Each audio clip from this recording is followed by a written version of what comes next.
Let's do Overheated in Austin. I wrote this with Paul Nipper over in Texas. This series of events led to the song, My Car, over the radiator. Paul Nipper. I loved him in The Wedding Singer, by the way. Yeah. Paul Nipper's the real deal, man. I love him. Well, he wrote this song over there in his place. This is Overheated in Austin.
walking angels tonight.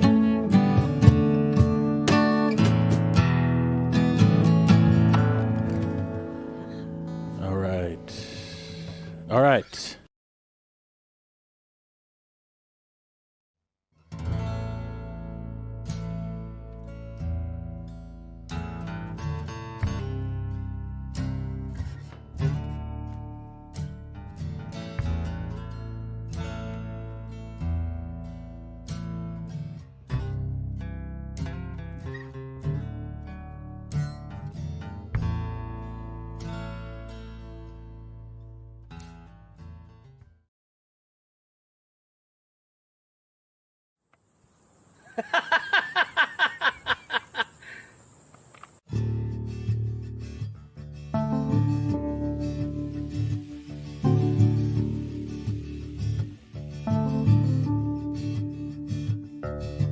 Down in the Mississippi Delta, legionnaire was born. Was a young blues man who could barely play, and his story still told today. He bargained with the devil, and his soul was a chip. He only lived to be 27, the price he paid for fame. When darkness comes a-calling, will you have the strength to turn and walk away? What will you do with your soul on the line in exchange for your dreams? When the wicked one offers you stardom, will you keep your integrity?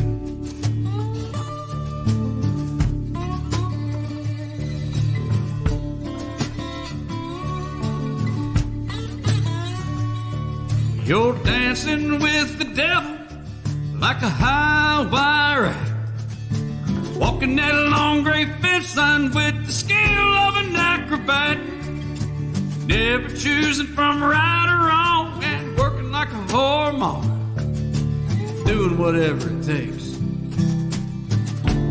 as long as you shine. When darkness comes a-calling, will you have the strength to turn and walk away? What will you do with your soul on the line in exchange for your dreams? When the wicked one offers you stardom, will you keep your integrity?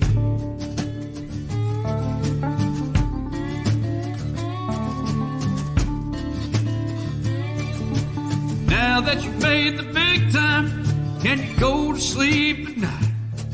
When you stand in front of a mirror, can you look yourself in the eye? You sold your friends down the river just to stand there in the light. When the shoe was on the other foot, brother, you can bet that I chose right. When darkness comes a-calling, will you have the strength to turn and walk away? What will you do with your soul on the line in exchange for your dreams? When the wicked one offers you stardom, will you keep your integrity? Will you keep your integrity? Can you keep your integrity? Better keep your integrity.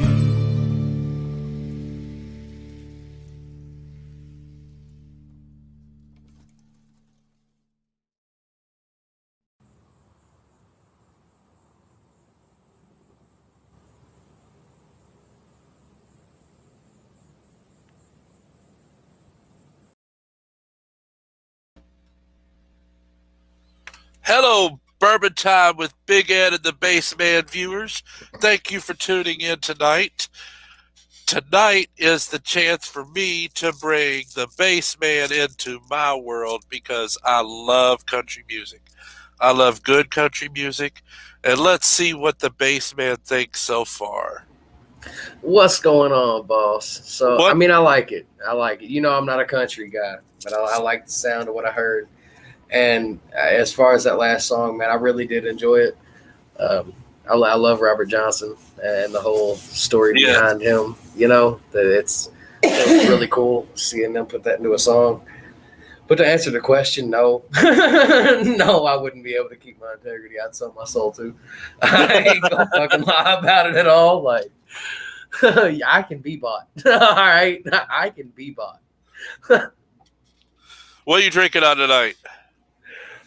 Got that old smoky, the sea salt caramel. Yeah, the salty caramel whiskey. I've got to get a bottle of that. Dude, it's nice. It really is. I was impressed, and not, you know, I don't know. It's weird because I like the honey whiskeys. You know what I mean? So I can like some of the sweeter stuff. But I told you before, man, at Maple, I tried that, and it was just fucking horrid. It was literally like it should have been on pancakes. Dude, it should have been on pancakes, not in a bourbon glass. You're not kidding. Like, it was thick like syrup. It tasted so much like syrup, you could barely even taste the bourbon. It was pretty horrid for somebody who actually enjoys bourbon. But the salty caramel from Old Smoky, it's not overpowering. It's not overbearing. You can get the caramel taste, but you can also get the bourbon flavor on top of it. And it's real nice, man. Because I'm saving the number 9 for you, I'm finishing off my Eagle Rare tonight. Fuck yeah. I know we're going to be up at the, what is it, Bourbon Brews and Blues, or Bourbon Blues and the Bourbon Fest. Up at 21st in Germantown. We're going to be there for the whole show. I know we're going to be up there the whole show Saturday. And I'm going to bring you a little bit of this in a shot glass or something, like in a little bitty shot bottle or some shit. So you can at least try it. I'm telling you, dude, you're going to enjoy it.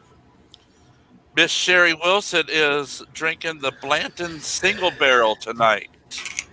Oh, nice. Good choice. My pickings is running low right now. Mason Tackett is checking in from Central Kentucky. I believe that's where he's living at now. How are you? Some quick announcements for this weekend before we bring our guest on. Nick Teal is performing at Astra right now, so listen to the podcast as you drive yourself to Astra. 8 o'clock, another great country music artist, Doug Pinson, is performing at Tin Roof in St. Matthews. Tonight, the Jim Harrelson, Tetraseed, and Strained Skies. Did I remember the name right? I'm not sure, boss. Yeah, Strained Skies. They're at 21st in Germantown tonight. There's also a comedy open mic at Red Top Hot Dogs. Tomorrow, our good friends 3DR, Untold Relic, and Hopewell Fault will be at 21st in Germantown. Doug Pinson will be at the Outer Loop Eagles Club. Cool. Another country artist, Bo Daddy Harris, and Cable Road will be at Daredevil's Inn tomorrow night. Gracie Yates is at the Wicked Eye Woman tomorrow night. Edgar Red with special guest Dusty Bow will be at Street Grub and Hops tomorrow night. The Shake the Ground Fest featuring Any Given Sin and Autumn Lies Buried. That's in Columbus, Ohio. The G-Town Bourbon Blues and Brews Festival Saturday at 21st in Germantown, where you can catch me and the bassman here hosting. Come out and see us. Enjoy a glass of bourbon with us. Yeah, we'll leave it at that for now. Are you ready to talk to our musical guest tonight? Yeah, man. Let's go ahead and bring him on in. First of all, check out this scenery that he is looking at right now. Look at that sky. He's got the best scenery out of us. I'm telling you, he beat us. Thanks, cowboy. Yeah. Moondawg, how are you doing, and how are you enjoying Arizona tonight? I'm living a dream up here, I'm telling you. Shoo. Now, see, do you really mean living a dream, or are you using like the secret code for "I want to die"? Because I mean, I understand. I get No, it. I'm happy to I be get alive. it. Well, see, I do construction, and that's like the default answer for everybody that's there that just they want to be dead instead. It's just always living the dream. Like, yeah, okay, I've I already know. done that dying shit, so I figured I'd go ahead and just live it on out. Well, that's a fair argument, boss. Well, I might do some moving around since I got it in my hands. That's all How right, you man. feeling tonight? Pretty good, man. How's your week been? It's been a long drive. Yep. Oh I think yeah. it was 1,700 miles all the way from the 21st Amendment. And I'd like to thank Cool. Michelle and everyone, you, Ed, there, Big Ed, and everybody who talked me all the way in. And our brother up here in Sedona, Arizona, has invited us up, and we're building our show up here. And I'd also like to apologize for not coming in that night, as I had to keep moving it forward. And the folks up there in McLeansboro, Illinois, I'll try to catch y'all the next time we got things happening up here. So thanks for having us. Thank you, Michelle, for asking for the interview. And I think you said our brother Billy Don Burns said some kind words, or maybe he didn't. And you mentioned our good friend CJ Cumberland, who was there when this whole Moondawg thing kind of took off. It was kind of over at O'Brien's and off Dixie Highway there in Louisville. You fellas familiar with that? Were y'all familiar when they were doing those? I think it was Ray Haste and CJ had an open mic happening on Wednesdays and Fridays there. And I had gone through my second divorce, and I had a band, a Southern rock band, and I was a vocalist in. I wasn't really much of a guitarist back then. And a whole lot happening.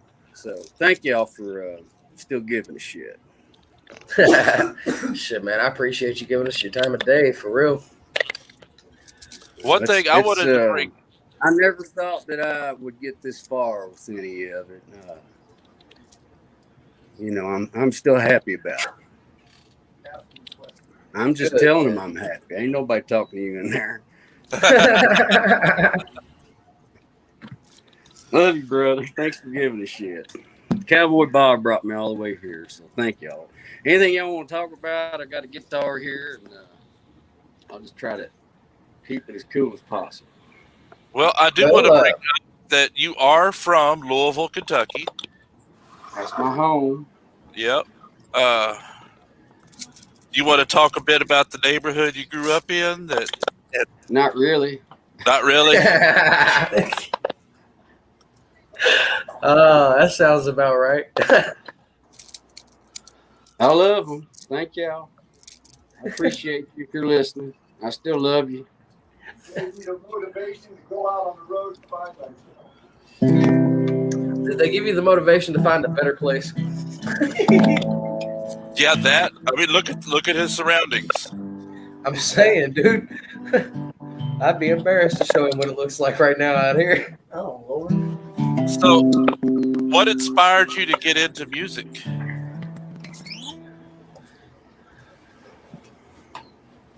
I can't tell you the moment. I mean, there's lots of moments from before I was 5 years old. I mean,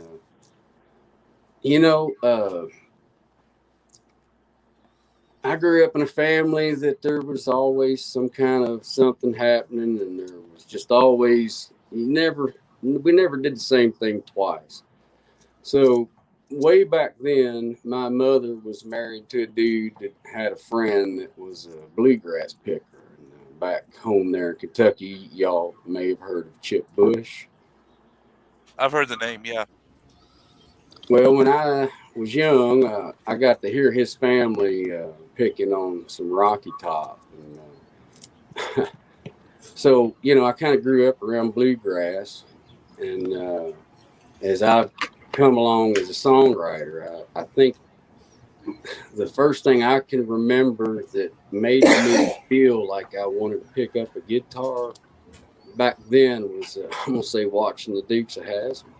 If we're allowed to, I don't know we're allowed to talk about or not, but it was Waylon Jennings' Hands. And then he said something about to keep a show on my hands and not my face on TV. So, you know, I was 5 years old. I didn't know what the fuck any of that meant. It just seemed cool. And my granddad didn't really allow bullshit on the television. So he was watching that, or somebody in that living room was watching it.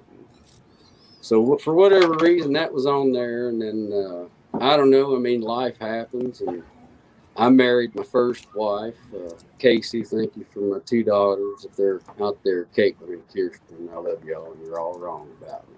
I love every damn one of you, and always will. So I had this dream of picking up a guitar and writing songs and hoping that somebody might record them one day. I never thought I was anywhere good enough for anybody to ever pay me for it. So we had married. I was 19, and we went to go to a concert.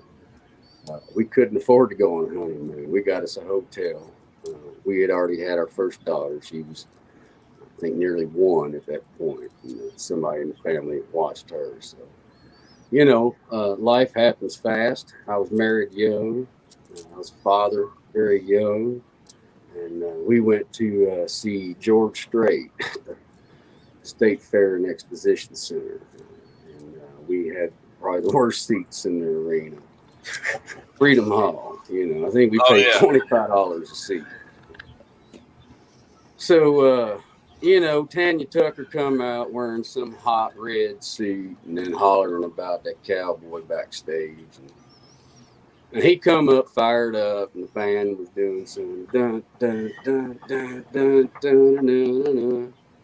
Give me a bottle of your very best, 'cause I got a problem I'm gonna drink out of my chest. So they come out fired up singing that shit. And then I got to figure out who, there's a good old boy out there from Tennessee, from Rocky Top. I think he said it was called Lake City back then. I try not to say his name too much.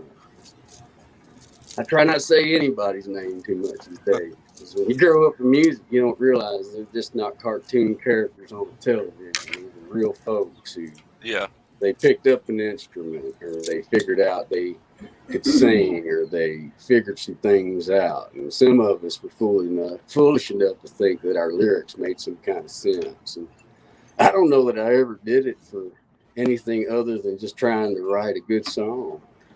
I think that's really what I've always been about. It's like trying to find a good lyric. Something gonna make you feel something. Something you're gonna remember, you know, something you can dig back to and say, damn, 20 years ago that shit sounded pretty damn good. I'm happy I stuck with it as long as I've stuck with it. So thank y'all for having me. I hope I've answered the question. If not, I've told you a whole lot. Nah, man, you have all the time in the world to talk about whatever you want. That's kind of the whole point of it.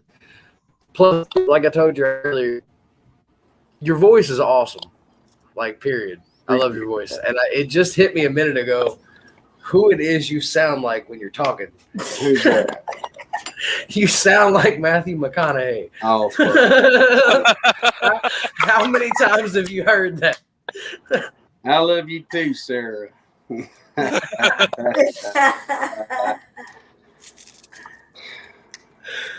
Texas is a cool place. Yes, he did. Thank you for that. Thank you for that. McConaughey's trying to sound like you. What Cowboy Bob say? He said Matthew McConaughey's trying to sound like me. You know, I bet that's where he gets it from. That's I funny, don't know man. that dude, but I hear he's pretty close to our brother James Johnson. Wish him some well. That's fucking hilarious. Y'all cracked my ass. You were talking a little bit ago, man, and I swear it clicked in my brain. I was like, oh no, he sounds just like you. That's some bullshit. It makes me want to hang the phone up now. My bad, boss. That's all The good. funniest part was you had to ask, you looked over at me and I said the name. Well, if he's listening, That's man, funny. why ain't you put my shit in your movies yet? I mean, I could make a damn truck payment or two if you help the damn cow. Hey, just that song repair your shit. Fuck. Hey, man. Plug anything you want, boss. Whatever. He said play something. All Yeah, right. play something for us.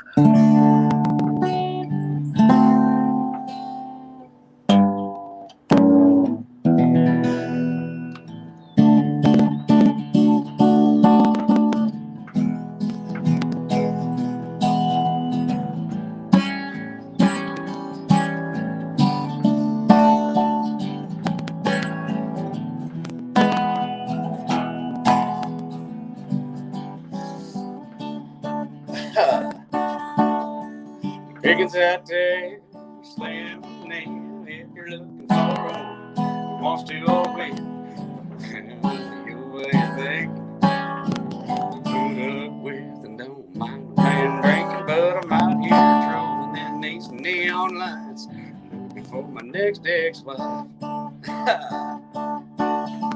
The first one I had, man, I had it made, and not one single time did she rain on my parade. She finally had enough of me, myself, and I got caught number 2, and she was waving bye-bye. That's why I'm out here trolling in these neon lights, looking for my next ex-wife. Wife number 3 was quite a lady. She ran off with some guy in the Navy. So I'm out here looking for number 4. As I go rock and roll across this old dance floor, this shape or size just fine with me. I'm chosen bad for some company. That's why I'm out here trolling in these neon lights, looking for my next ex-wife.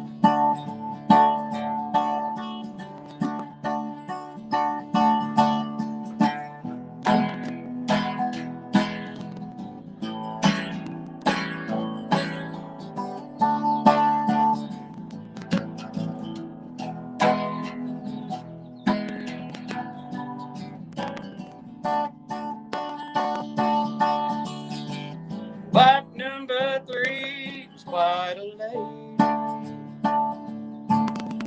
She ran off with some guy in the Navy. So I'm out here looking for number 4 as I go rock and roll across this old dance floor. And the shape or size just fine with me. I'm chosen bad for some company. That's why I'm out here trolling in these neon lights, looking for my next ex-wife. I'm looking for my next ex-wife. I'm looking for my next ex-wife. Ah.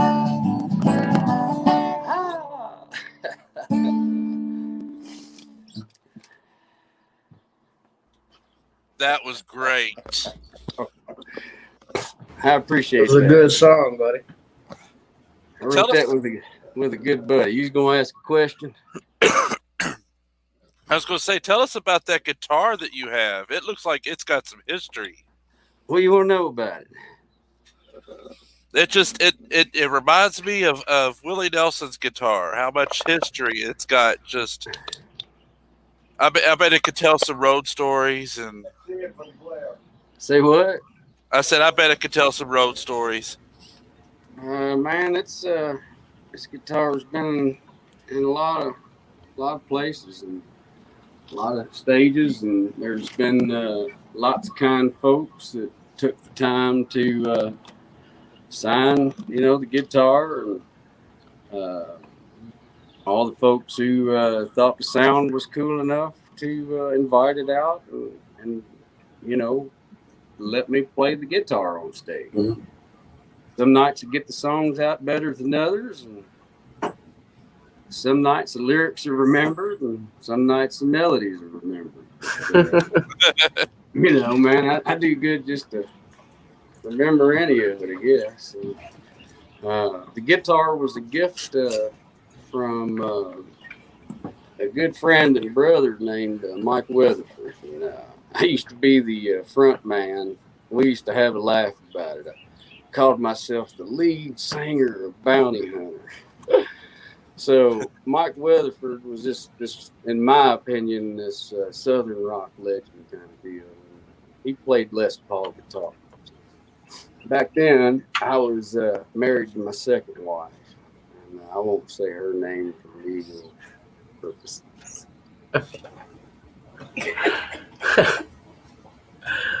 That's funny. So it's cool that we can smoke out here in Arizona at the moment. Yes. So what were we talking about? This fine guitar my friend Mike Weatherford had gifted way back then in the days of Southern rocking in Illinois. And all that shit that they don't want to hear about. You know, rebel flags and whiskey drinking, motorcycle, crazy ass some bitches. You know, so things we don't discuss or talk about. So it was a cool band, you know, and I was a country music singer and couldn't play a damn guitar to save my life. Back then, my wife had entered me into this thing called the Colgate Country Showdown, and I was living in Twin Lakes, Wisconsin, working as a local 130 plumber, and made a good living. I was divorced on my second. You know, we had a house, and you know, I was fortunate enough at least once to own a house. And I think it got paid off last year and something, and she couldn't keep up things that I was helping with. So God bless her. I held up my end. So sorry you couldn't hold up your end. So it was rock and roll back then. And so after that divorce, I was going to say goodbye to the band, and I went over to Mike's house, and we rehearsed in Spring Grove, Illinois, I think is where that band was based out of. And I lived in Twin Lakes, Wisconsin.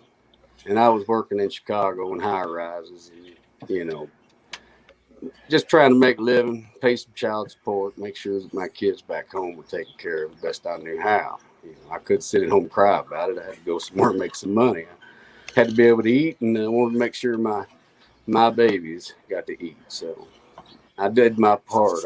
I wish I could have been better in y'all's eyes. So God love you, God bless you. And so anyway, after I failed at marriage the second time, I went to go say bye to my brother. And he had this guitar sitting up there. And, he had picked it up. I think he told me in Missouri. He was on a trip.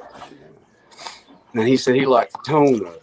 And he got it because I said, I'll come sing in your Southern rock band. But you're going to have to do some country songs. And we covered some country songs. And, you know, and then after the band broke up, I went over there and was going to say, hey, man, I'm going back to Kentucky because, you know, ain't no job. I'm divorced and ain't no damn reason to stay up in Illinois. I'm going to go home and try to be a dad to my daughters in the way that other people feel like a dad should be, and the presence of being there. I was trying to provide security up there. So did the best I could. So went back home, and while I was trying to figure out how to get things going at local 502 plumbers and pipe fitters, I sat down every day and picked on this guitar. I didn't have any of these signatures on it or any of that back then. I used to clean it and shine it and all that stuff. I took a lot of care.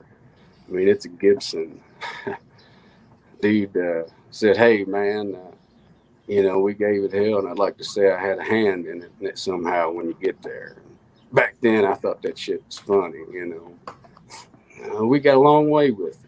And so back then, I sat down and I'd play on some songs, try to learn some chords.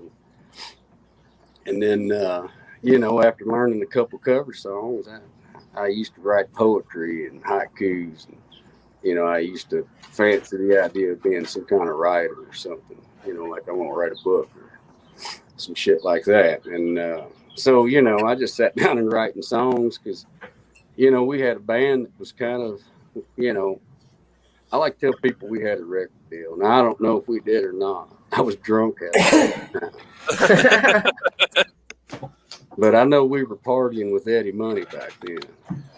And I know Eddie and I were passing some of that good shit around and drinking some whiskey on his bus. And there was always a hotel room. One of the funniest damn stories about that dude was he always made sure we were taken care of. And they had some hotels for us. Sometimes they would use them rooms first, you know. And Mike gave me his guitar. He said he got Eddie's room. You know, we went back there after the show and they took off on the bus. And he said, man, Eddie left me an exploded shit and a cigarette in the middle of the damn toilet.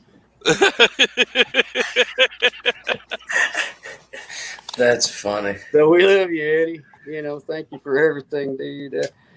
Maybe that shit was real, maybe it wasn't, but it was all rock and roll.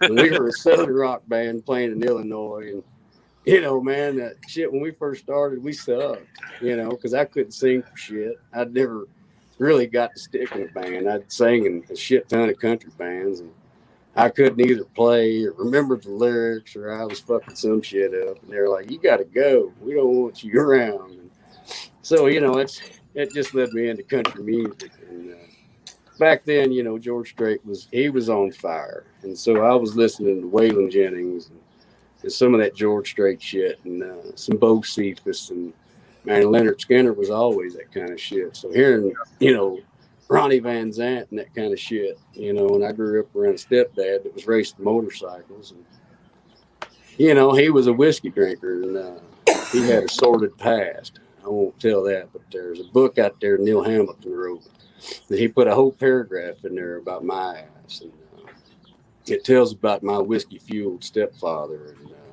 but if it hadn't been for him, I wouldn't have been exposed to music, and I wouldn't have been around Chip Bush and his family. And so I think the original inspiration, to get all the way back to that question, was seeing people actually holding instruments and being able to deliver a song. And I was 5 years old or less, and it was back there in the Derby. They had Derby parties.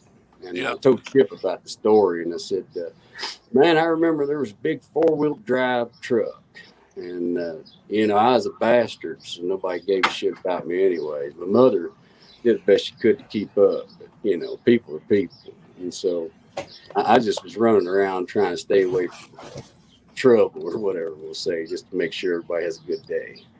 So I would hide underneath that 4-wheel drive truck, and I was listening to them playing bluegrass. I didn't know any of them damn songs. I just thought that shit was amazing. You know, shit, they're doing what they're showing on TV. And then I'd hear it on the radio, and I thought that was, you know, the Bush bluegrass family playing on the radio. And Chip and I had a laugh about that later. He said, no, man. You know, Chip said he played the Grand Ole Opry when he was 14, and he's still a good friend. He calls and checks in on me now and again. And, you know, if he's out there listening, thank you, brother, and I appreciate you. He said to play something. There we go. How we doing? How we're doing Good. Fantastic. Pretty good, man. Well, I couldn't find a pick earlier, so I'll play you a song that I wrote with a friend named T-Bone Montgomery. I was on the stage at the Floribama, and we were talking something. He was hollering at me from the door. And so the next day we were sitting at a table in the River House, and we wrote this song here. It's called Driving Me Lonesome.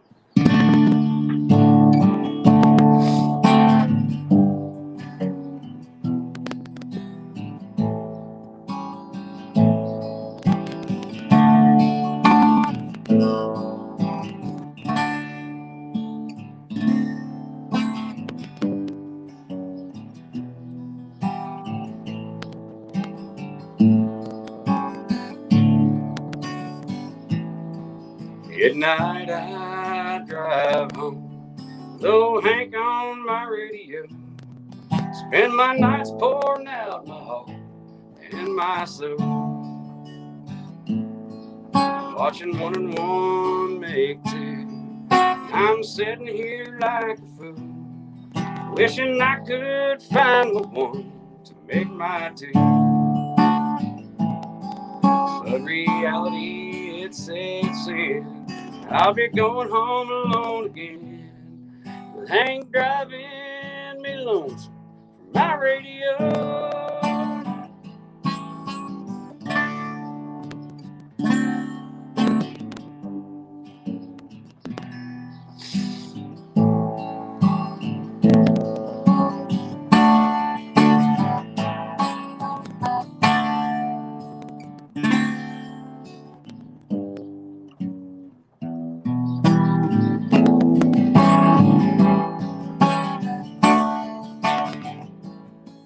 Watching 1 and 1 make 2, and I'm sitting here like a fool, wishing I could find my one to make my 2.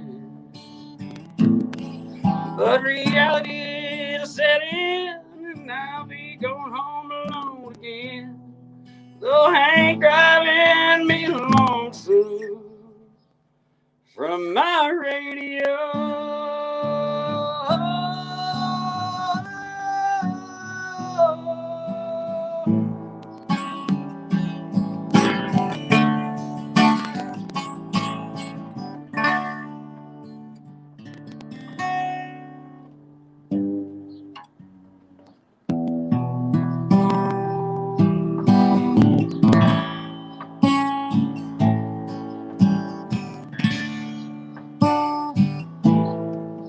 Watching 1 and 1 make 2, and I'm sitting here like a fool, wishing I could find my one to make my 2.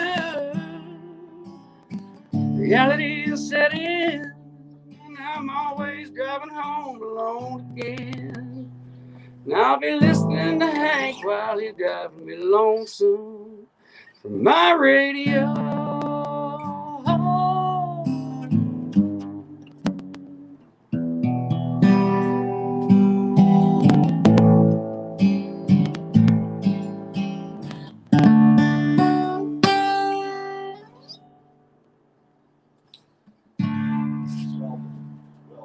Thank you, sir. I hope you enjoyed that. That was fun. I did, man. It was a good song. I'm happy I remembered all the lyrics. So, do you know if did Cowboy Bob get a microphone working? Bob, you got it happening in that next room? Y'all got his, you got the feed from there? Oh, looky there. Let's see. Got to get around the hat.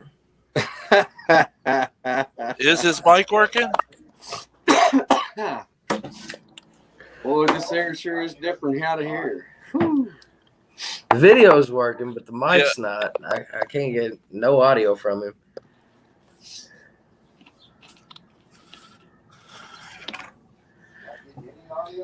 He says he's not getting any audio from you. No. Like we can hear what's coming in through your screen. Yeah. I'm on the telephone. I'm happy that I'm in a place where music is welcome and that I'm able to sit down long enough and play without someone shooting or shouting. The life of a musician. Amen. What I was going to ask was, we've talked a little bit about the past. Anything you want to touch on the present and what you have planned for the future? He asked if y'all was talking to him. He's going to come out there and answer this. Are you asking Cowboy Bob or are you asking me? You. He's asking you, Hoss. Well, I'm pretty sure he's got a good answer for it. So I would rightly know today what's going on in the industry.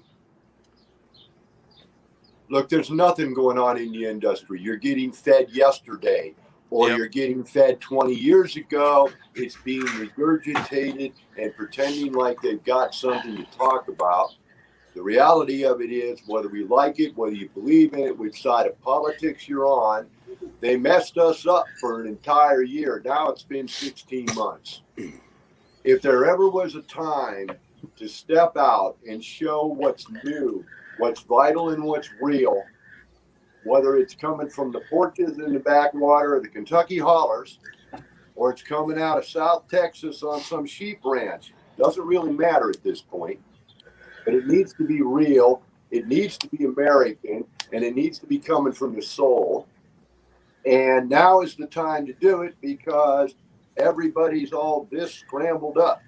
Yep. You know, they've lost money. They don't have works. Venues have gone out of business. New venues are trying to open up, but they don't know how. People don't know whether they're brave enough to go out and do what they used to do. You know, I'm trying to figure in my mind, I'm trying to imagine 400 people at the Boot Scoot Saloon in Cleveland, Ohio, two-stepping in rows to, you know, to Willie and the boys. And I can't put that imagination together today. I don't know if the people will come out to the event. And that makes it very difficult from a producer and promoter's point of view. We put a lot of money into a show. We need people to come out and enjoy it. And we don't got to be greedy. Okay, a $25 ticket or a $40 ticket, you know, it's all a matter of how big the talent is and how much is being spent. But there's a reason for people to come out there to both support the talent and to keep the lifestyle alive. And Yes. I think right now it's not a matter of what do we do. I think we have to look at it and figure out what we do. But we have to be brave in the process. That's the key. Yes. Somebody's got to have the courage to step out and do it. And unfortunately, at my end of this world, it's all about raising money. You know, you don't put together a concert tour without a whole lot of bucks in the bank.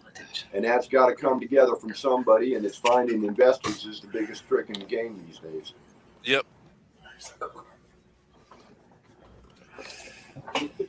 Sounds like he's got something big in store for you. I don't know. I had a plan going back to the 2010. And actually went back earlier than that. We were on it. I had done the Grand Canyon Forest Festival, which was 7 days. We had 14 artists on stage. We had people from all over the world and a great big science conference going on at the same time in town. And I came out of that and I was kind of pretty high on my horse. We had a great time. The thing made money. Everybody was happy. The scientists, the government, everybody was thrilled with the events. So I came out of that thinking, well, what's the next step in this game as an individual? And I contemplated on the idea of launching this park. There was nothing. People go to the Grand Canyon.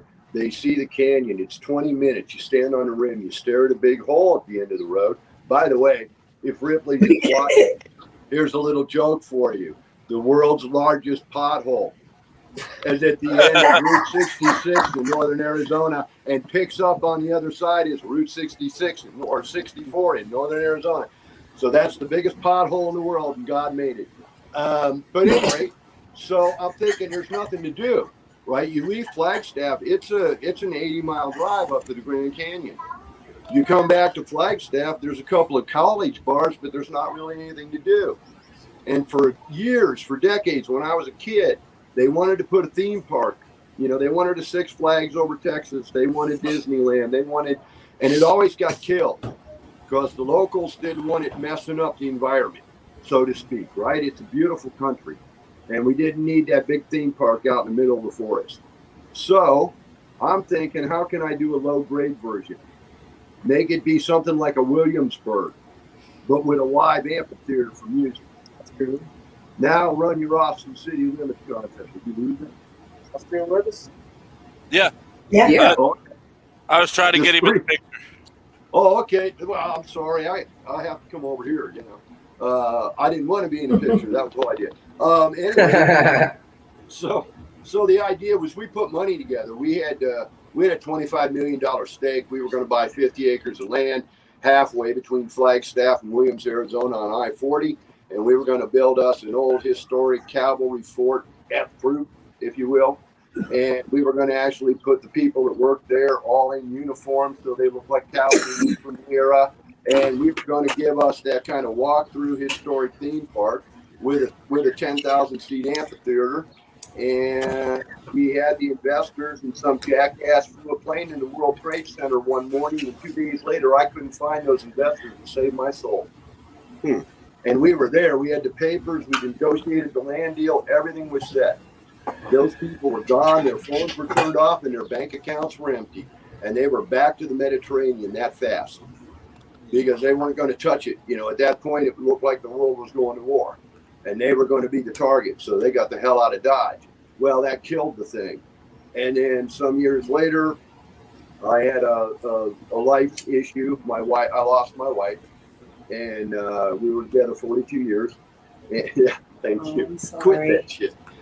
Sorry to hear that, brother. My wife, and that kind of, you know, I had some time out there. She was sick for a while, and I gave up on the business. You know, it's about us. You know, with business, it'll still be there later. So this is later. I'm back out now, and I ran into a dog here, and we got to talking, and I did some things with a gentleman named Ledford out of Ledford House. I believe that's Mississippi. Love y'all. Is that Mississippi? Yeah, up there in Mississippi. Yeah, that's there, Mississippi. Okay. Directions. I don't want to put him in the wrong place. But anyhow, so we did some stuff with that. And then longitude and latitude. I was a television producer back in Cleveland. So I'm kind of putting together my idea of a TV show that launches new talent. End of story. So that's how you got That's cool, man. That's cool.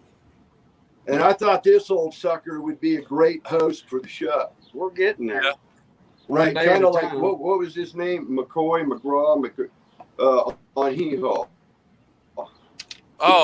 You said Roy Clark. Roy Clark, yeah. Roy Clark, okay. yeah. So sort of play the Roy Clark role on a brand new version without all that jackass comedy. I'm not going to do that. Nobody's popping up behind corn cobs. That's not intentional. It's simply going to be more like a Don Kirshner's rock concert with a country swing. It's cool. I like He's got it. big ideas. I mean, I like we're it. having some fun, and he digs on country music, and I kind of ride that line of I don't know. I like to think it's somewhere in country, what I used to call country music, and then they wanted to call us outlaw country, and then you know, I used to be a southern rocker, so somewhere in there, I guess they're calling. If you play a guitar and make music Americana these days, our good friend Stanley Atkins said, "Hey man, I think they call what you do Americana." I said, "I don't really give a shit about genre. I'm just happy I can still deliver a damn song." So That's Bob what here's matters, got some dude. great Yeah. ideas, and he's been around some cool things. And I think about 7 years ago, maybe we were supposed to do something, and then there wasn't enough money to get it out here at that time, and it wasn't anything he was doing. It was some things that we were doing and some other people were doing, and we just didn't get it there at that point. So, Well, we lost the venue too. We had there's an old historic property, and it's actually, I believe it's considered one of the oldest buildings in the area. Now, this would be what today is called West Sedona, but in the day, when they were out here and the mining was going on up on the mountain on Jerome, all they had was stagecoaches to carry the mail from point A to point B.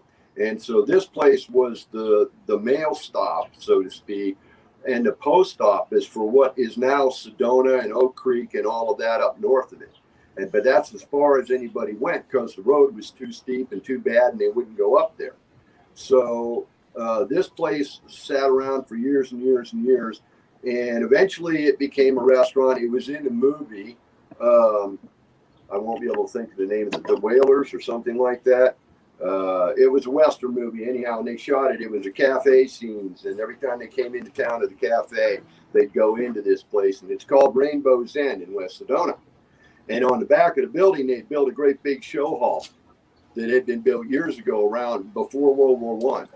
And that it was just sitting empty. They used it as a banquet room, but they weren't doing banquets. So I started using that, renting that room from the landlord and using that to put on events. We had Casper McWade and a few other people out. We did shows, but then he got a deal to sell the property, and he was an old man. He took the deal, and that killed us. We no longer had a venue to put on shows, so we had to take a break. And now we're back to where we think we found another venue so that we have a place to set up the cameras and do production. Hell yeah, man. So kind of what you're doing with a little more zest. Yeah. Fair enough, man. I mean, yeah. Shit. I mean, nowadays, look. If we had the ability, we would be doing it bigger and better than we could. Yeah, I'm an analog television producer, okay? I spent my days on broadcast television in Cleveland ADI, and, we went to places like Blossom Music Center, and we went to the Down Under, and we did shows. We did shows with Paul McCartney. We did shows with the Rolling Stones. We did shows with Bad Company and Badfinger. We did shows with the Highwaymen. We did shows with, the whole gangs, right?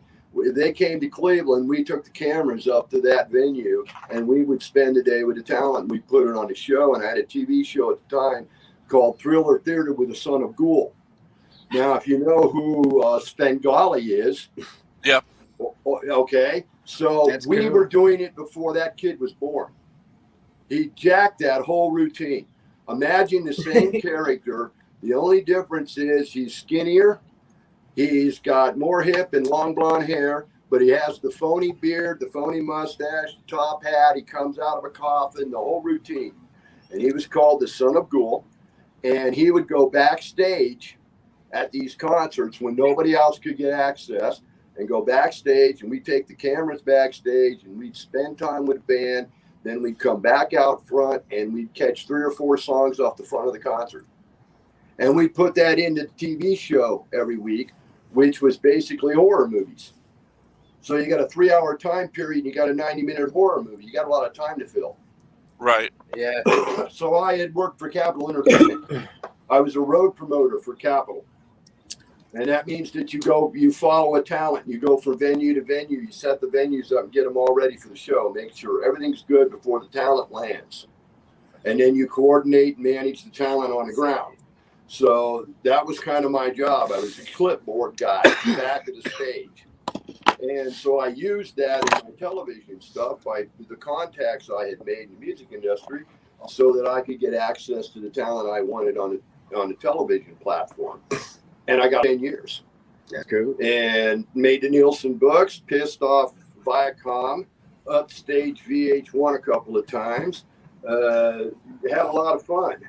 Played time in radio and continued to produce my own concerts. So I would still rent a venue a couple times a year, and we'd book some talent, and we'd throw a show down local. And I did the Pro Football Hall of Fame for 8 years. Wow. So that's on the street for 7 days. And there's 5 stages and talent playing every day on every stage.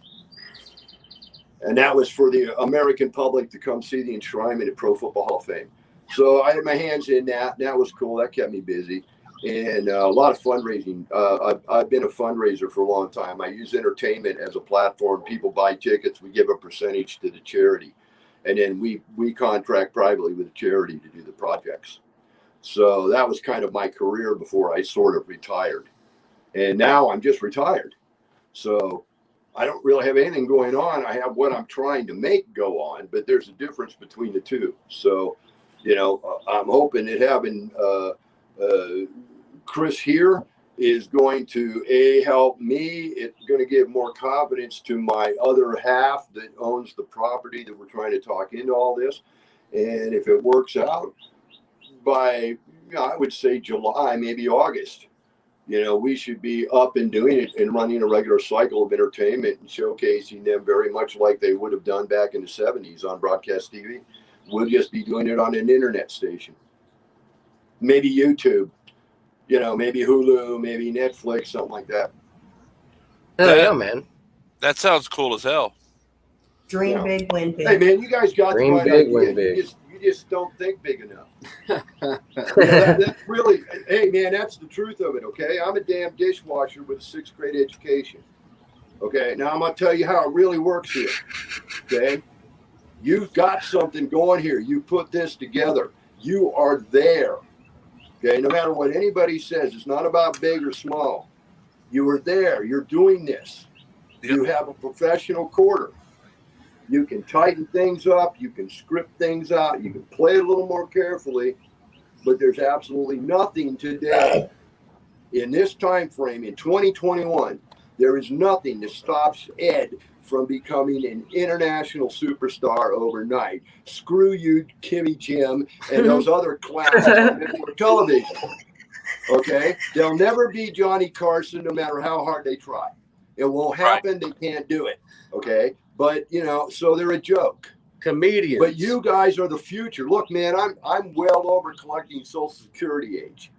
Okay, so you guys are the future. What I used to do on television, you guys can be doing on the internet. Yep. You just can't. You just got to quit thinking small. You got to think on a much bigger platform. You can take this to a much larger audience. You know, part of it is production. Part of it is investing in the right equipment so that you can control this frame on the screen. You know, there's a lot of little trinkets involved here. But, you know, the point is you look at the big picture. You know, do you want to be a regular program up there on, I don't know, what's some website that's popular for, you know, you want to be a featured program on YouTube. Yep. Okay, 100 million viewers every time you click on. All right, guaranteed, worldwide. Okay, you have that power. You just have to take hold of it. You have to go, that's what I'm going to do. That's what I'm working for, and be serious about it. And it's no different than planning a television show 40 years ago. Still the same process. Production still counts. You've got to have a plan. Everybody's got to know what's going on. You can't have guys like me walking in off the street just racking up your show for you. You know, although I'm good and you're lucky that I'm getting you, you know, you're not paying for this, sucker. But anyway, paying for whatever. Yeah, I'm expensive, man. I'm $5,000 a day and $500 an hour. You don't even talk to me. Okay, so anyway. Shit, I'm really lucky, dude. We broke. Yeah. There you go. So am I. Hey, it's easy to demand. It's harder to collect. But look, man, you're sitting on it, right? You just got to recognize that you are. You've got all the power that Dick Clark had in the 1960s and 70s. You got as much power as Wolfman Jack had when he was ruling the airwaves across America, making rock and roll bands history. You're sitting on it. You just got to look at it and see it for what it is. Recognize what you're holding on to, because it's a hell of a hot tiger.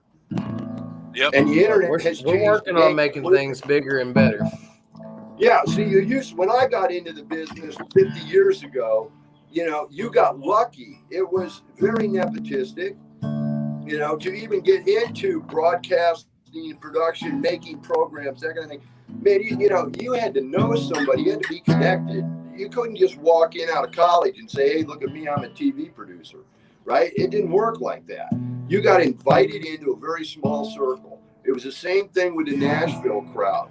You know, when they went from Nashville to Branson, it was an invitational thing, man. You didn't become part of that unless you were asked, right? It was not something you just walked in and said, hey, look, I'm here. Okay. But the internet now has taken that bias away. Anybody has the power to be there now. You don't need anybody's permission to create a program and do the thing you want to do. You know, the rest of it is, can you figure out how to make good content? If you can come up with good content, people will want to watch, and they'll tune in, and they'll remember when to tune in. And then the rest of it, my advice is you treat this like it's a network TV show. You have an episode a week. It's airable. You can get this week's and last week's show, but you can't get the whole season all at once. I will recycle those later as reruns. Because at the end of the day, you need advertising. You need sponsors to write you checks to keep you on the air. And if you give it all away, you'll never get the check. That's fair. Now, we're trying to we're trying to build a team, and we're trying to get everybody together. We're working on bigger and better things. We plan on getting this to a point where we have our own like base of operations, I guess you would say. To where me and Eddie are both on one screen, and we've got the whole setup. We're slowly piecing it together. It's just it's been a long road. There's been a lot of random stuff pop up. There is, as I understand, there is technology out there now. Okay, I don't know where you shop or how you got your act together, but let me tell you, there's a place called B&H Photo out of New York. Okay, and they are an industrial commercial carrier, and they have all the latest toys from all the latest innovators. And there are systems now that will allow you to put 4 cameras from 4 separate locations on the same set at the same time. Yeah. So That's you can, cool. you know, it's not like this where you have these little partial. I mean, it looks like you're in the same room together. It just looks like it's a camera cut, right? You know, you're That's sitting cool. on the left side, you're Oh, sitting on the right side. Yeah, it's there. You know, it intersyncs your systems. What it does is it creates a network between your cameras and your computers, so it becomes one computer.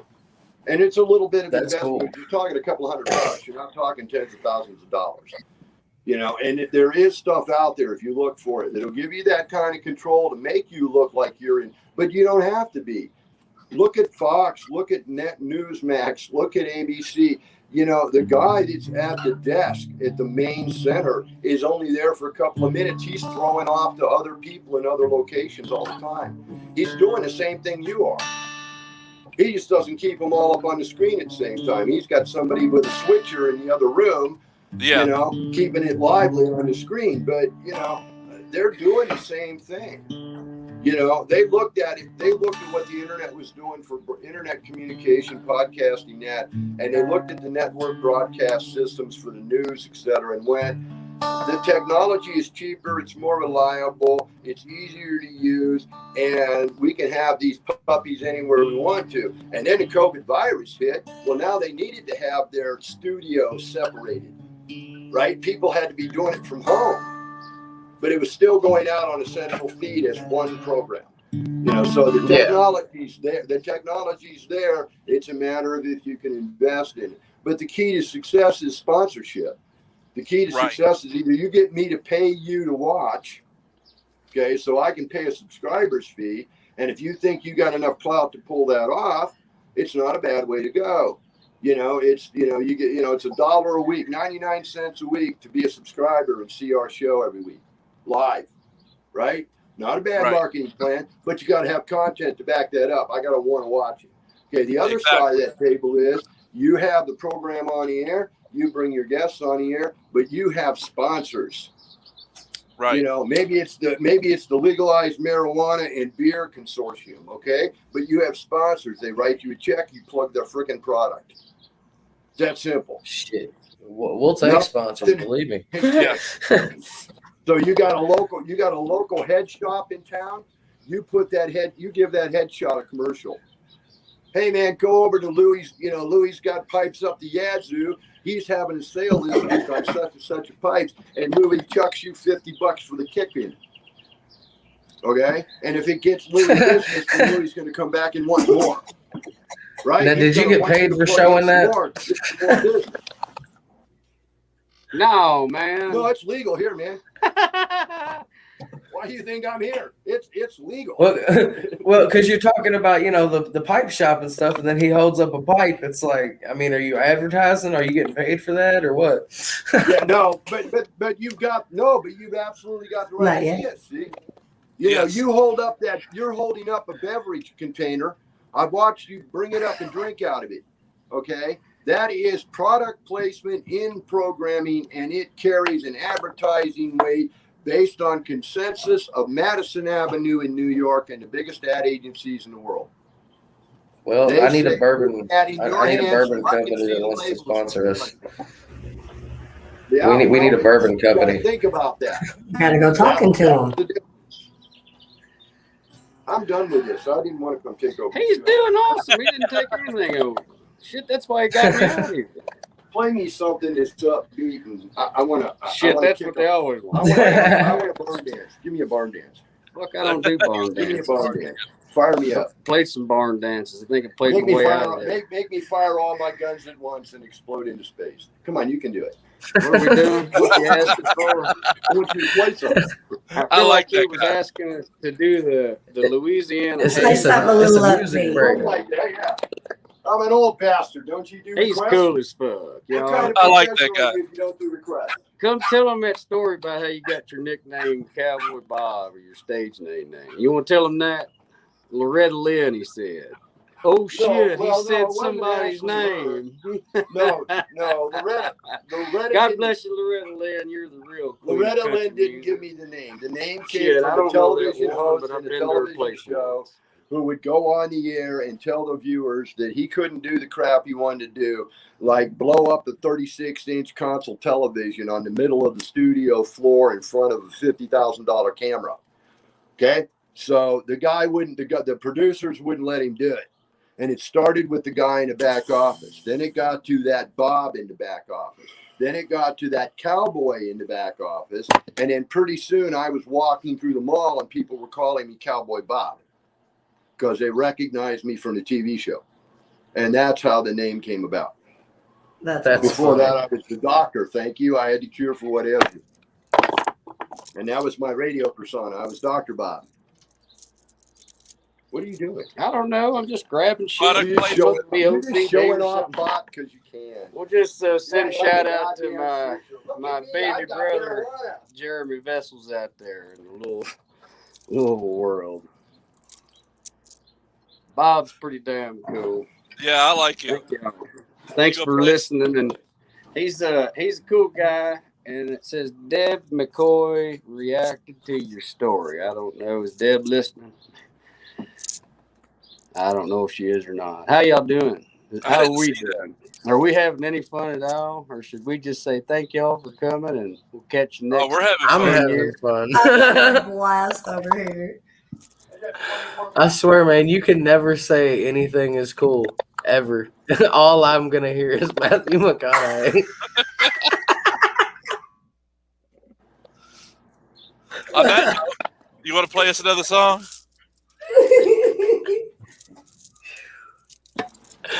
No, I will not. Please. I meant no offense.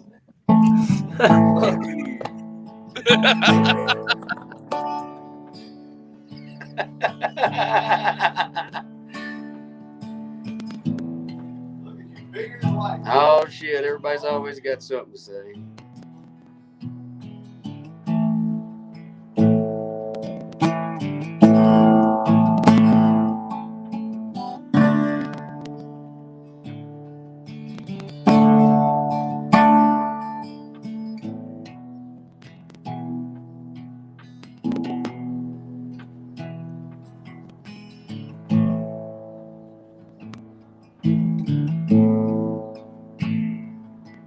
Got loaded in Largo, left her behind.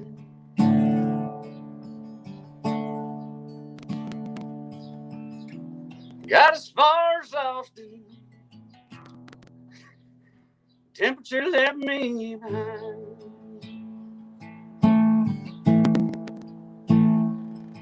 I left the bed undone like the love met the night before.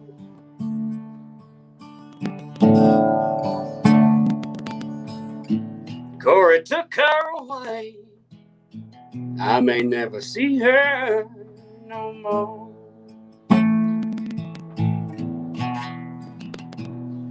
4 hearts on your left and room for one on the right.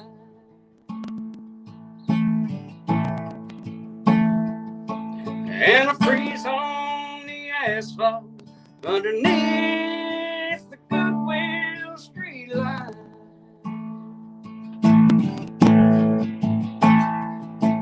Like a phoenix we rose, Zeppelin came burning down.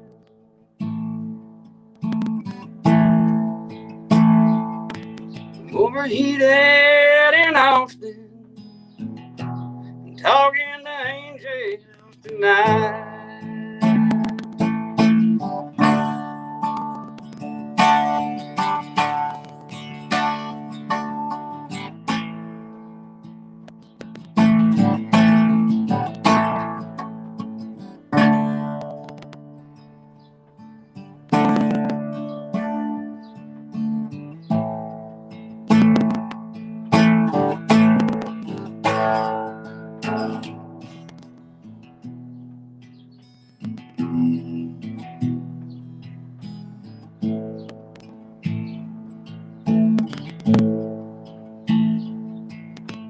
Man with a 5-star came to my rescue at last.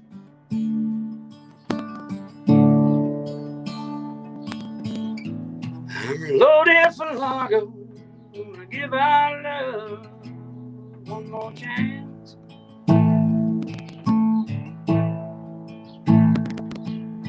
We sent up a smoke signal, hoping you catch my sign.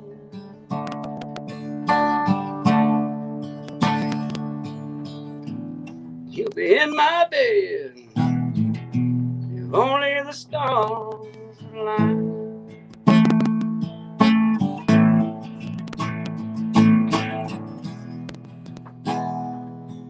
Four hearts on your left arm, with room for one on the right.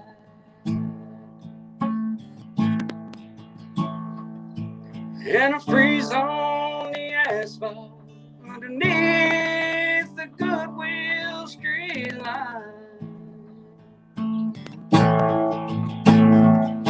Like a phoenix we rose, Zeppelin came down.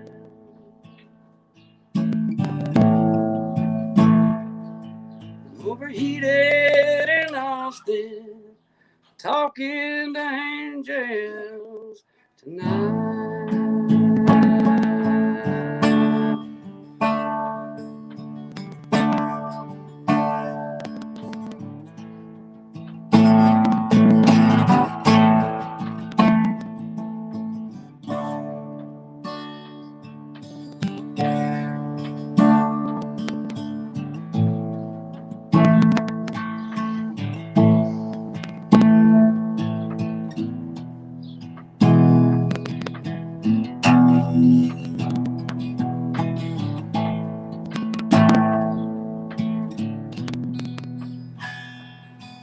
Four hearts on your left arm, with room for one on the right.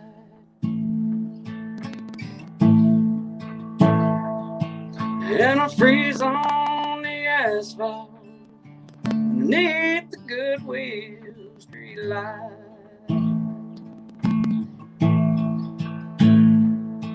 Like a phoenix they rose, Zeppelin came running down.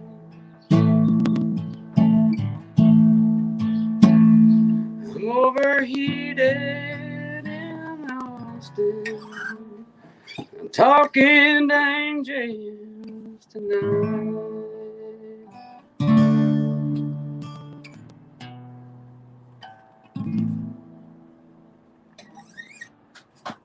Thank you. We'll send that up there to Austin, Texas.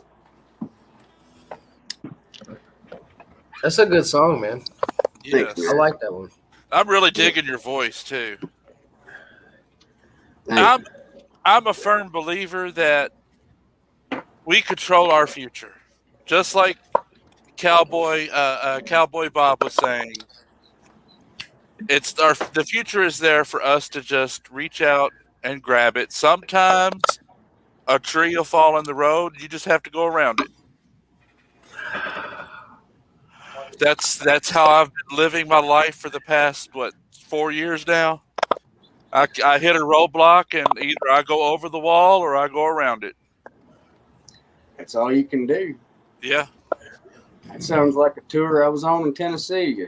A tree fell down off a mountain and we had to get out and move. I mean, there's always the third option. You could just crash into it. It's not really recommended, though. It's all just another day, really. I'm happy to still be able to get something out of this guitar and that the voice is still there. So I can't remember all the songs. Man, I'm sitting here playing these songs, and that last one there, that Overheated in Austin, that song, I can't remember that. It was a long time ago. I've been in a lot of places. Never thought in a million years when I was younger I'd ever get this far with a damn guitar or a song. I know my family back home thinks I'm batshit crazy. Maybe I might be, but fuck. I mean, what the hell else am I going to do? I tried to work as a damn plumber, and then they told me to take a vacation. Asked me what was wrong. I said, "Have you been watching the news at all? Have you been outside? Are you aware of what you've been sending us into?" So, I took some time off. I had some friends, I'll say their names because they signed this guitar. They were there back then. And, it's like you do something and then they won't act like they don't know you. So I wouldn't know y'all if it wasn't for Billy Don and if it wasn't for CJ Cumberland. So those two gentlemen did a whole lot for our hometown, Louisville, in my opinion. I mean, I don't know what anyone else experiences or what they go through, but if I can offer you anything, it's just try and have a good day. Try to be nice to people. If you see somebody struggling, man, don't holler at them. Maybe just don't say nothing at all. I ain't got any damn answers. I think one of the first songs I learned on damn guitar was a song that Ronnie Van Zant wrote. All I Can Do Is Write About It. And, songs like that made me want to pick up a guitar. I grew up there in the West End of Louisville. People like to say Portland. No, I don't say anything because shit, man, bullets are flying around there. Yeah. I mean, that's part of why I had to leave Louisville. I don't want anybody to get shot. I definitely don't want my family or myself. It happens too frequently out here.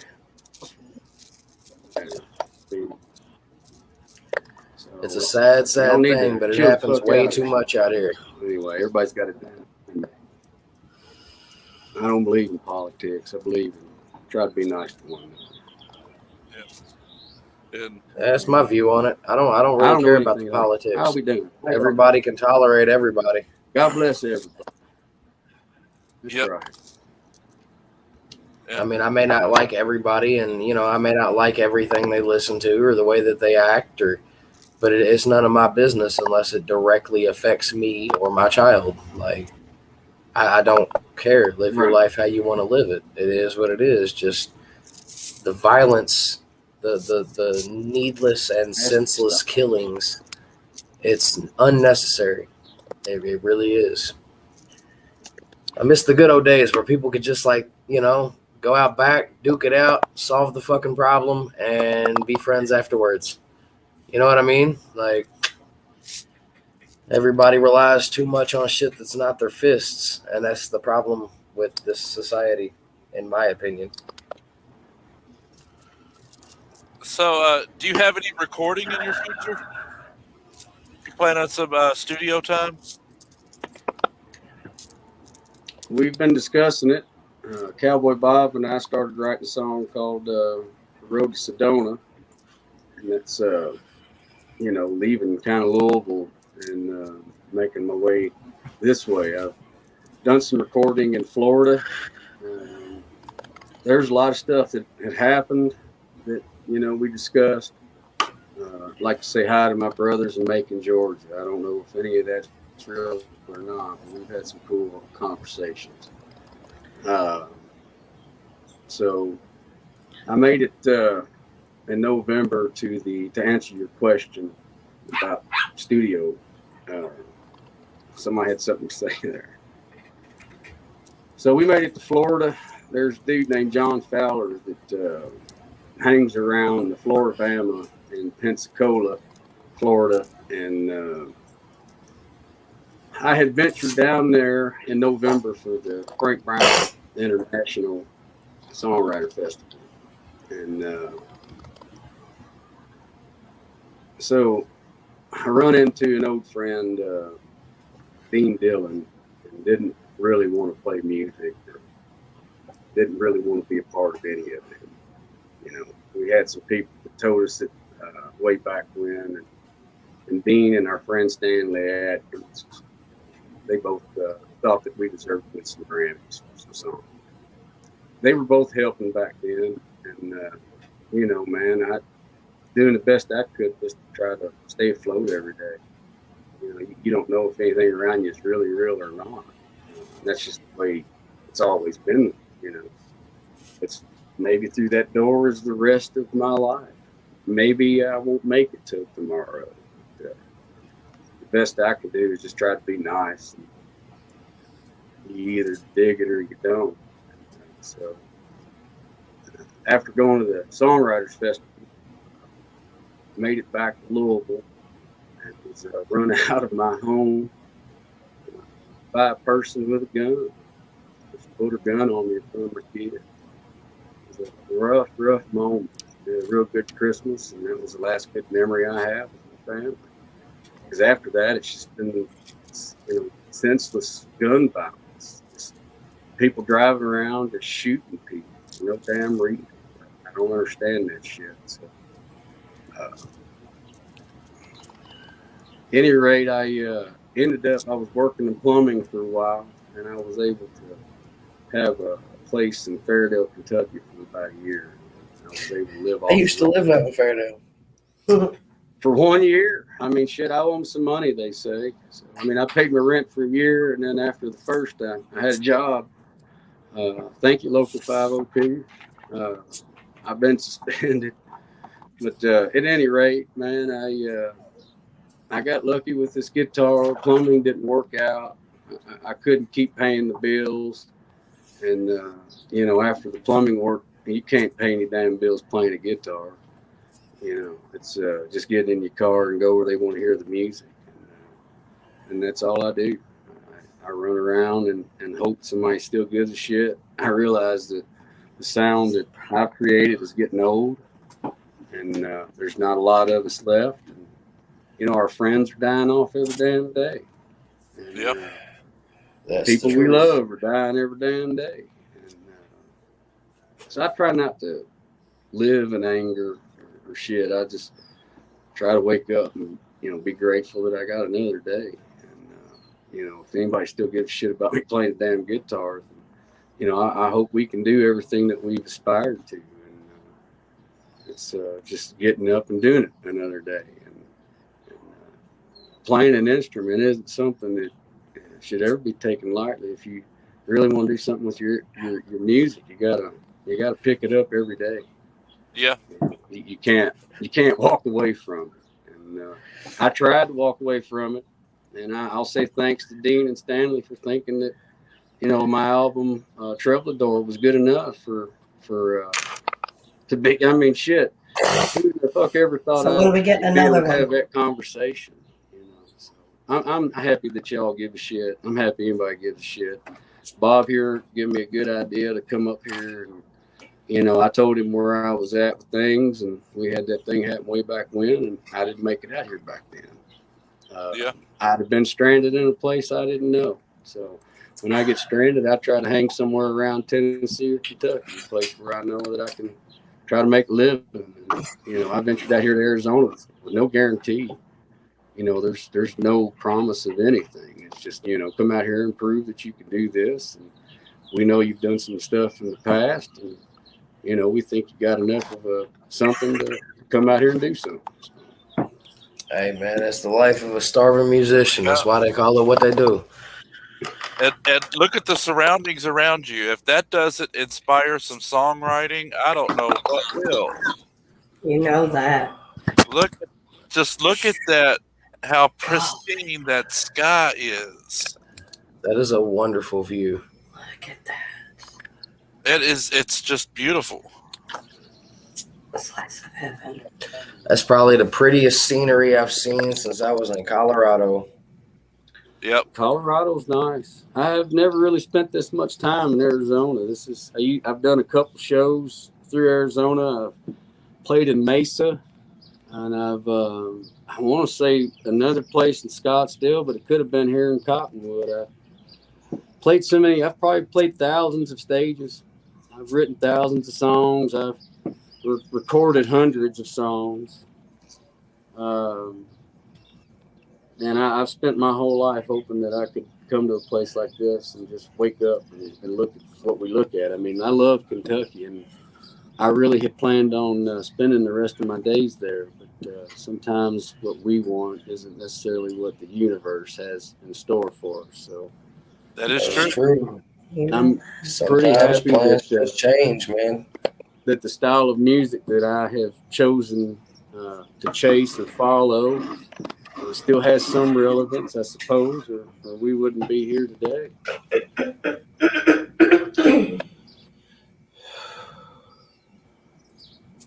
So how long has your music career been, man? How many years have you been doing it? Shit, every day. No, since the beginning. Man, I don't know. How can you, when do you call yourself a professional? The first time they hand you I don't mean as a professional. I don't mean as a professional. Just like how long you been doing shows? Like playing for live audiences. Or attempting to, rather. I know how it is starting out when there's like two people standing in the audience and it's the same people at every show. Man, I went to St. Anne's on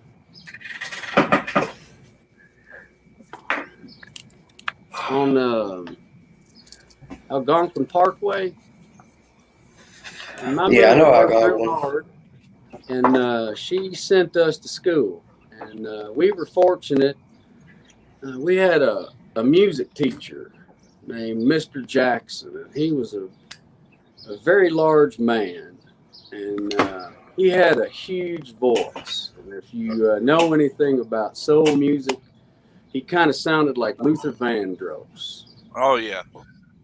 And so that dude could play a piano, and that's the first time that someone kind of spoke to us in a way like we weren't dumbasses. And so Mr. Jackson didn't really follow the rules. You know, he was probably a starving musician, and that's probably how he got to where he was a piano and a music teacher at our school. And so my first memory of, being put on the spot was in Mr. Jackson's music class at St. Anne's Catholic School in Kentucky. And so we were singing probably hymnals, stuff you would hear in a church. And then the whole class, I can't, maybe 20, 30 kids, we're all just sitting there singing whatever was in front of us. And so, I think music for me probably shaped and took, because I could read music back then. I could sing, but I couldn't play any instrument. But I'd say that's probably where it came from. It was like for the first time being able to sing and not be yelled at or told you suck or, choose another way or whatever people say to discourage you. I think most of the time people are just afraid to do what they really want to do. So I think that it probably dates back to that. It probably dates back to. That's what it makes. So Ed, I just realized something. There's something we ain't done this episode. What's that? And we have a guest in the comment section. And it's kind of where it all came from. So I kind of feel like we've been insulting him this whole episode. Oh, shit. That's all right. It's social time. It's time for a social for those that are drinking with us. We need to take a drink together. And if you're not drinking, take a hit of your bowl. It is. There you what go. it is. That works. That works. Well, I will say that I gave up on alcohol, but it ain't gave up on me. Social?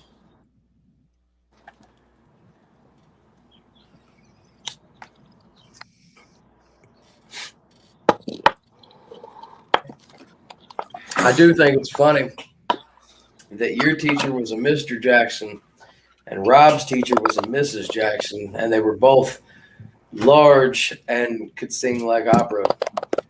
That's kind of funny. There's a bit of irony in that, I guess, to me.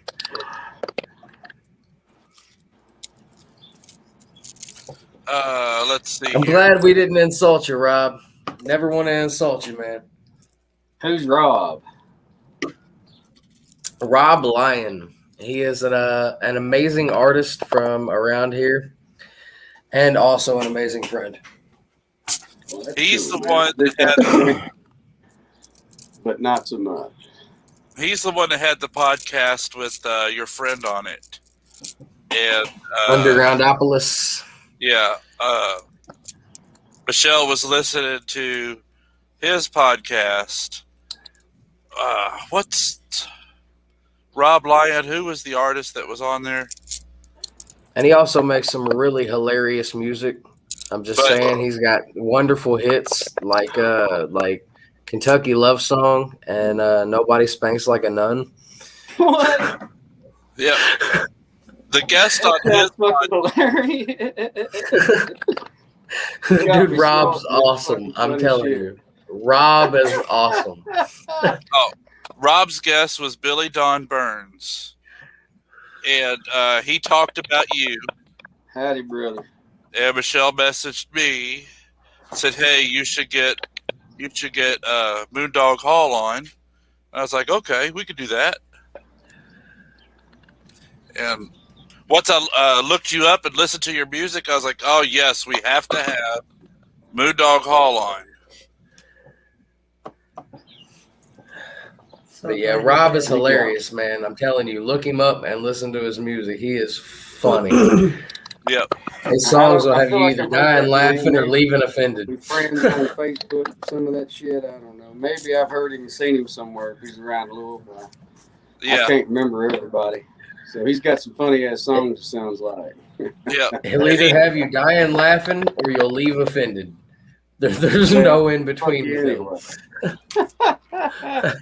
Moondawg and what?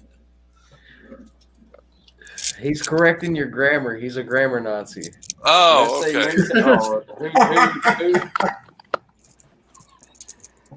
okay. Again, no insult meant, Rob. Oh. Nah, Rob's funny, man. I think you'd like his music. You seem like the guy, the kind of guy that would, have that sense of humor. So I feel like you'd enjoy it. Oh, he's met you. Okay, cool. Where did we meet? You talked at Blake Stamper's Bash a few years ago.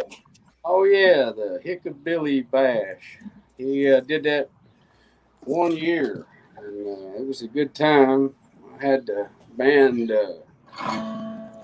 Good Dog at the time. Good Dog. I guess the guitar decided it wanted to be on screen. Hey man, I gotta say the way you had it like on the half screen with the guitar neck, it kind of looked cool. Yeah, it looked like okay. Oh, he was enjoying it. Let's give them what they want. There you go. Let's give them 2 guitar strings. Don't you fall over now.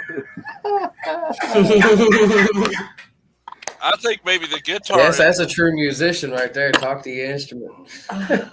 I think the guitar is trying to say it's time for another song. Oh, shit. What do you want here? Thank you. I didn't say all shit. It happens. We're not a censored network. It's all cool. I'm happy to be here again, man. Thank you. To Rob. I don't know how to live with PC culture, bro. Big Ed and the Bass Man and the Cowboy Bob for taking some time, on the television here or whatever we're calling these podcasts. Only sure, man. We appreciate y'all giving us your time, dude. And support real entertainers and artists. Only you. That's what this podcast is all about, is bringing artists together. Every underground and smaller musician, trust me, we want you to come to our shows. Oh, look, it was an Uncle Sam poster. Who? Here, y'all said something about being able to see.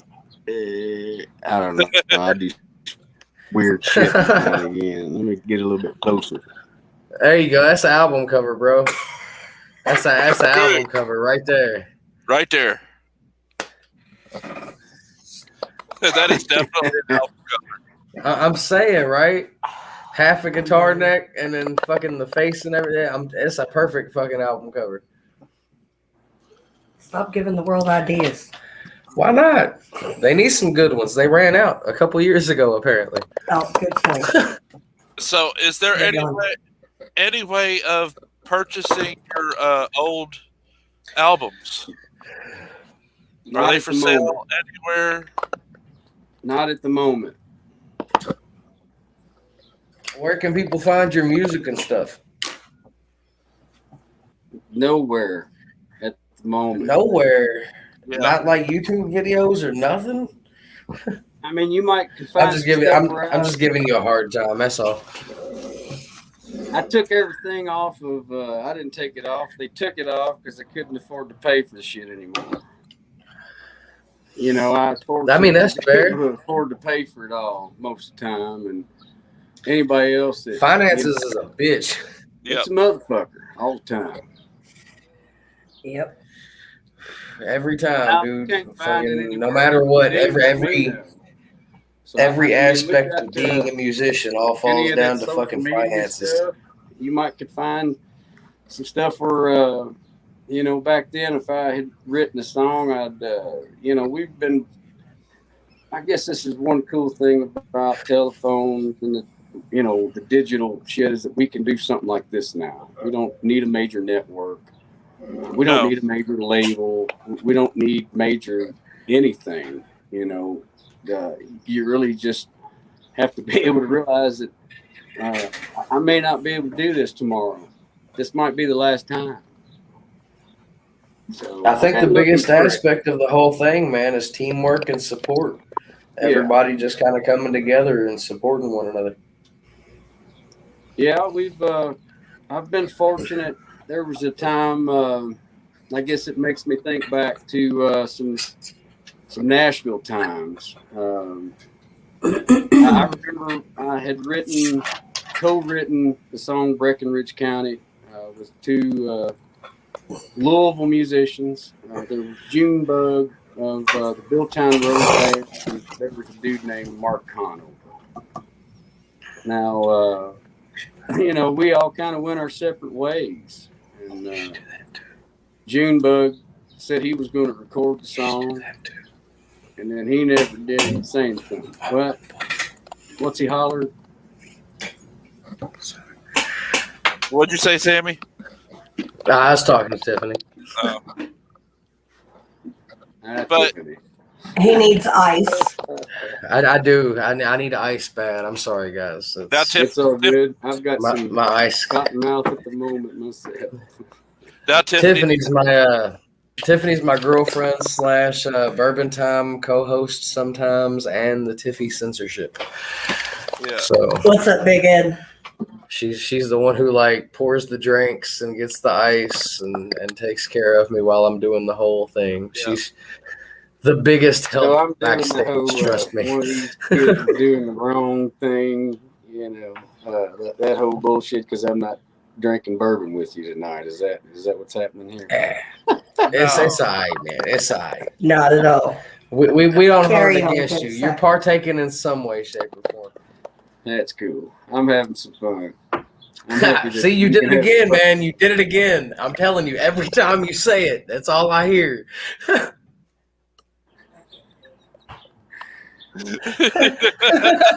you will never be able to say anything is cool when I'm around, or that's all I'm gonna hear, boss.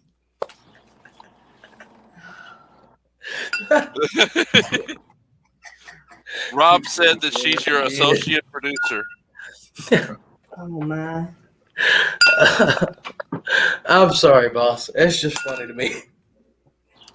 Well, I say talking. We're pushing 2 hours now. I say we. Do you want to play another song, or are you done? Oh, I'll play some more. Yeah, play us another one or two. Yay! What do I want to play? What do I remember?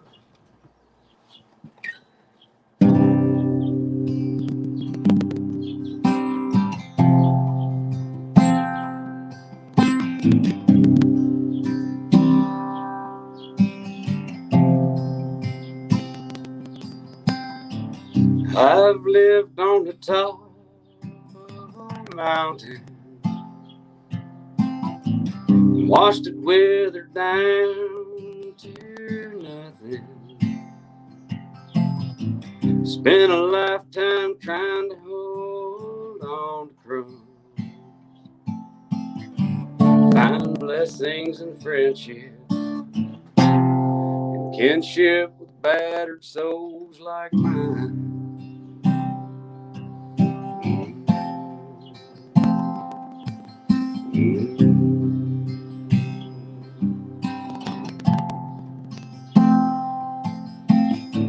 May appear to be a rock to those that think they know me. Deep inside I'm alone, slowly fading. And I find peace in misery. Mama tried to raise me right. Guess I was destined to be a cowboy.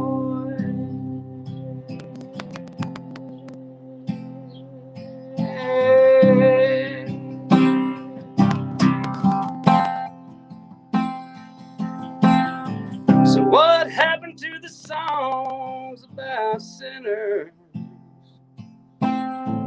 Songs about late night drinkers, background men falling to pieces.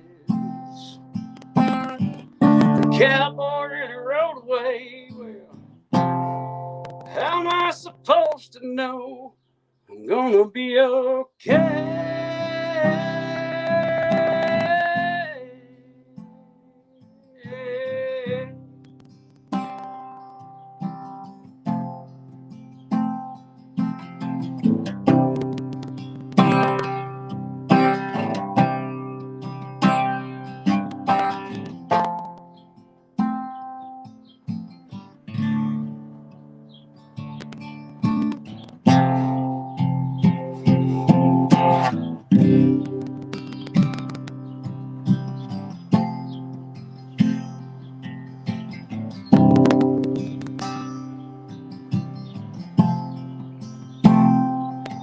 Can't remember the second verse of it.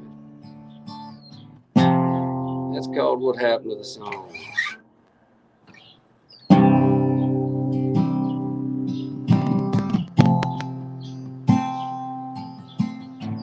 Been a champion twice in my lifetime.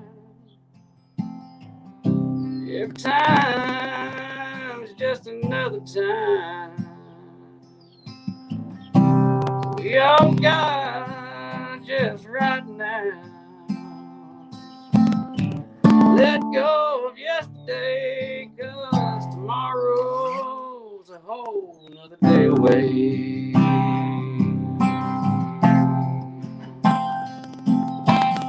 So what happened to the songs about sinners? Songs about late night drinkers, background men falling to pieces. The cowboy really rode away. Well, how am I supposed to know I'm gonna be okay?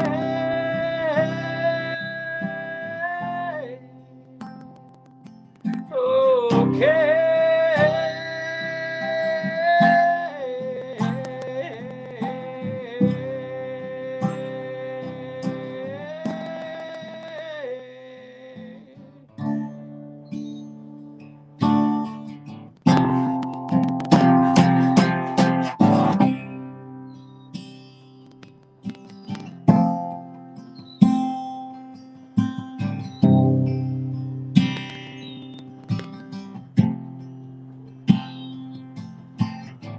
I've lived on the top of a mountain.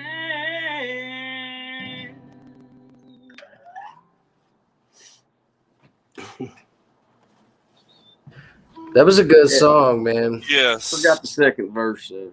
I apologize. Beautiful. On the song. It's all right, man. Every musician goes through What are you talking about? it. Rob said that Michelle Hammond says hi. Hi, Michelle. So she's been watching this whole time. She's just watching with Rob. Hi, Michelle. You still gonna come see me Saturday or what? I need to know. Also, we also want to know, was you able to watch it on your TV this time? Yeah, it's on YouTube. We're streaming yeah. to YouTube this week too, so you could have put us on your TV. I'm just saying. I know you were yelling at us last week about it. I wanted to say, you and Cowboy Bob, keep us posted when you have things for sale, like tickets and any merch, albums when they come out. Let us know when. Good for you, Rob. I am happy you finally got us on the TV. That's awesome. Let us know when we can help you get the word out.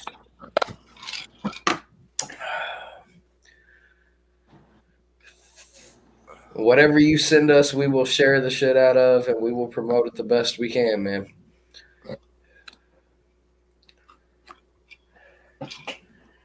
Are you there?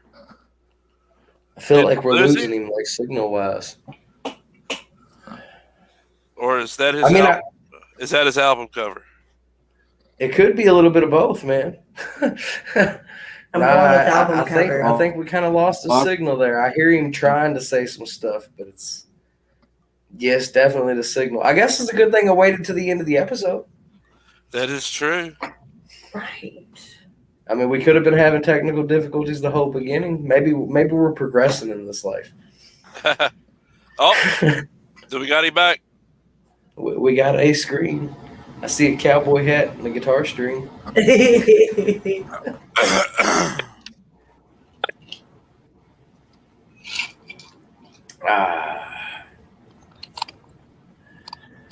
do not hear him. I do not hear him either. I still see a guitar string and a cowboy hat.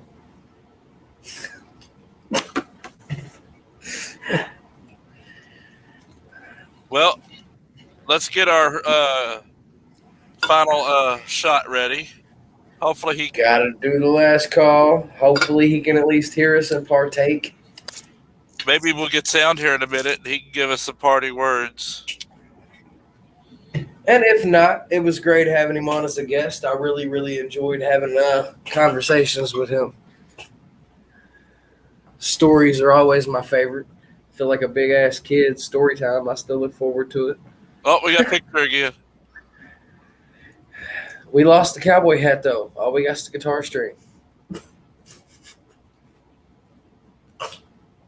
I'm sorry. I'm retarded, y'all. There's the reason I call myself the Brain Dead Bassist.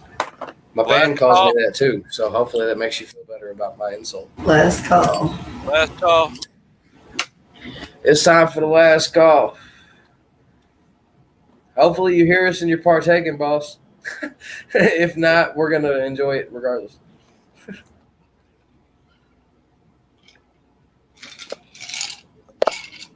And on that note, come see us tomorrow night, 7 o'clock, as usual. We will be having the indie rock band. I guess that's what we call them, an indie rock band from Winchester, Kentucky. Our good friends, FBA.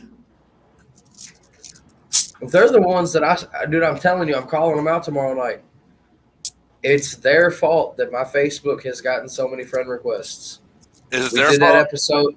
Dude, we did that episode with them last year, and after I did that episode with them, like the next morning I had like 138 friend requests. We did have a lot that night. I only had 130-something friends when we started that episode. Bro, I've got over 2,000 now. Yep. And I blame them for every bit of it. I blame them and I thank them because it didn't happen until after that episode. I think their followership doubled. So we help each other out. Does that mean we help each other out? Don't kill my friend request. Like I'm telling you, there's 500 something people in purgatory right now. You will be left there until I finally have the time to get around. No, you won't. Don't listen to him. Keep sending your friend requests. I accept like 10 people a day, and it's just never going to be enough. It's just never going to be enough. Don't listen to him. Keep sending. But on that note, tune in tomorrow night at 7 with FBA. Come out Saturday to 21st in G-Town's Bourbon, Brews, and Blues, where your friends, Big Ed and the Bassman, will be there running around, interviewing, possibly hosting. We are a part of this show, and we're looking forward to it. So, and if you get the chance and you got the time, like and share, subscribe, all that good stuff. Keep in touch with us. We do shows every Friday, and it's starting to be most Thursdays too. Yep. We will be live 7 o'clock. I mean, that's what time we go on. And we do respond to messages. And like he said, we will be up at 21st on Saturday. Come kick it with us. Come enjoy a nice glass of bourbon with us. Come see me in the smokers area. I got you. That's my networking. We will talk. I promise. We will talk. Until tomorrow night, peace out. Y'all have a good one. Moondawg Hall, thank you for joining us if you could hear us. What the hell? One more last call. Oh, God damn it. Last call. Until tomorrow night. I wasn't ready for the second last call. Hold on.